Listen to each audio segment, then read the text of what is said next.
जैसा कि सभी भारतीय 2024 के लोकसभा चुनाव के नतीजों का बेसब्री से इंतजार कर रहे हैं, जो जल्द ही घोषित होने वाले हैं, हम आपको 19 अप्रैल से 1 जून तक के लोकसभा चुनाव के सभी फेजेस का विस्तृत सारांश देने के लिए यहाँ हैं। 19 अप्रैल 2024 को लोकसभा चुनाव का पहला फेज आयोजित किया गया था, जिसमें तमिलनाडु, उत्तराखंड, अरुणाचल प्रदेश और मेघालय जैसे राज्यों के 91 निर्वाचन क्षेत्रों को शामिल किया गया था। इस फेज के लिए कुल वोटर टर्नआउट 63.89% था, जिसमें त्रिपुरा में सबसे अधिक 79.9% वोट हुआ, जबकि बिहार में सबसे कम 47.49% वोट हुआ। इस चरण में पश्चिम बंगाल के कूच बिहार निर्वाचन क्षेत्र में टीएमसी और भाजपा समर्थकों के बीच हिंसक झड़पें और मणिपुर में तोड़फोड़, सशस्त्र धमकी और ईवीएम को नष्ट करने की घटनाओं सहित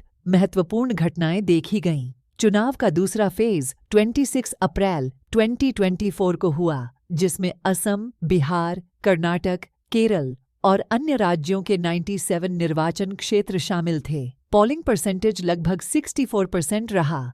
त्रिपुरा में फिर से 77.93% और बिहार में 53.03% मतदान हुआ। इस चरण में विभिन्न निर्वाचन क्षेत्रों में छिटपुट हिंसा और ईवीएम में खराबी देखी गई। हालांकि असम में रसद संबंधी चुनौतियों के बावजूद मतदाताओं की भागीदारी अधिक रही। 7 मई 2024 को तीसरे फेज में गुजरात, कर्नाटक और महाराष्ट्र जैसे राज्यों के 115 निर्वाचन क्षेत्र शामिल थे। इस फेज में कुल मतदान 64.58% रहा, जिसमें असम में 81.71% और उत्तर प्रदेश में 57.34% मतदान हुआ। ग्रामीण क्षेत्रों में मतदाताओं को डराने धमकाने और शहरी केंद्रों में बड़ी संख्या में मतदान को संभालने में प्रशासनिक समस्याओं की खबरें आईं। फेज 4 13 मई 2024 को आयोजित किया गया,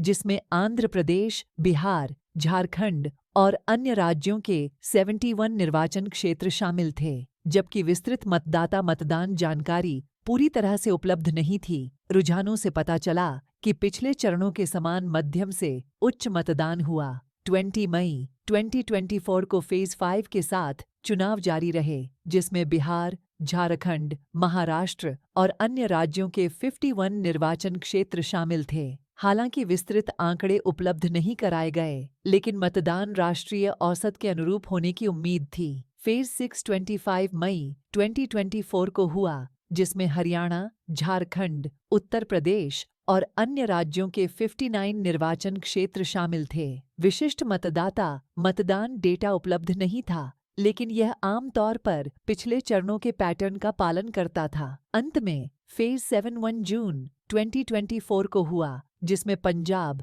उत्तर प्रदेश, पश्चिम बंगाल और अन्य में 59 निर्वाचन क्षेत्र शामिल थे। इस चरण के लिए विस्तृत मतदाता मतदान के आंकड़े अभी भी लंबित थे, लेकिन उन्हें पहले के चरणों के अनुरूप होने की उम्मीद थी। जैसे ही चुनाव के नतीजे घोषित होंगे, हम जल्द ही उन्हें हमारे प्रिय दर्शकों के साथ शेयर करेंगे।